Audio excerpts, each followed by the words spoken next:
तुला काय बोलायचं? कोल्हापुरातून महत्वाची अपडेट जी आहे ती समोर येते आणि कोल्हापुरातलं सर्वात जास्त लक्ष लागलं होतं तर ते दोन मतदारसंघावर लागलं होतं. हम्म. गगन सतेज पाटलांचा जो बालेकिल्ला आहे गगनबावडा, या ठिकाणी सतेज पाटलांनी अवघ्या 23 वर्षीय मुलीवर विश्वास ठेवला होता आणि त्या ठिकाणी उमेदवारी दिली होती. ती सोनाली पाटील अखेर विजयी झालेली आहे आणि सतेज पाटलांचा जो गड आहे तो त्यांनी राखला आहे. तर दुसरी लढत म्हणजे पालकमंत्री शिवसेनेचे जे नेते आहेत, पालकमंत्री प्रकाश आंबेडकर यांच्या भाऊजं जे आहेत म्हणजे त्यांचे बंधू अर्जुन आंबेडकर यांच्या त्या पत्नी रोहिणी आंबेडकर या देखील त्या ठिकाणी विजयीची त्यांची घोडदौड सुरू आहे. या दोन निवडणुकांकडे कोल्हापूरवासियांचं लक्ष लागलं होतं आणि या संपूर्ण या निवडणुकीमध्ये रोहिणी आंबेडकर या कुठंतरी विजयाकडे वाटचाल करताना दिसत आहेत. तर दुसरीकडे सतेज पाटलांनी ज्या मुलीवर विश्वास ठेवला ती मुलगी आता कुठंतरी निवडणुकीतून म्हणजे अवघं तिचं वय वर्ष आहे ते 23 आणि या जिल्हा परिषदेमध्ये पाहायला गेलं तर सर्वात तरुण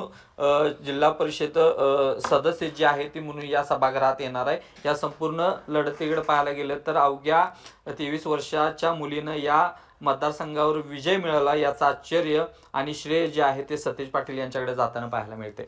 पण त्यांनी जेव्हा त्या मुलीवर विश्वास दाखवला तेव्हा म्हणजे तिची काय पार्श्वभूमी आहे राजकीय, तिच्याबाबत सांगायचं झालं तर काय सांगशील? खरं पाहायला गेलं तर गगनबावडा हा म्हणजे सुरुवातीला सतेज पाटील ज्या पहिल्या मतदारसंघातून निवडून आले तो करवीर मतदारसंघ होता आणि संपूर्ण गगनबावडा जर परिक्षेत्र पाहायला गेलं तर त्यांचा डी.वाय. पाटील जो सहकारी साखर कारखाना आहे तो याच परिसरात आहे आणि या संपूर्ण जाळ्यातून गगनबावडा तालुक्यातून जे वर्चस्व आहे ते सतेज पाटलांचं पूर्वीपासून आलेलं आहे आणि त्यांचेच कार्यकर्ते सोनाली पाटील यांचे वडील जे आहेत ते सतेज पाटलांचे कार्यकर्ते होते. मात्र आरक्षणामुळे सोनाली पाटील यांना सतेज पाटलांनी संधी दिली आणि त्या संधीचं रूपांतर जे आहे ते विजयात कुठंतरी होताना आपल्याला पाहायला मिळते.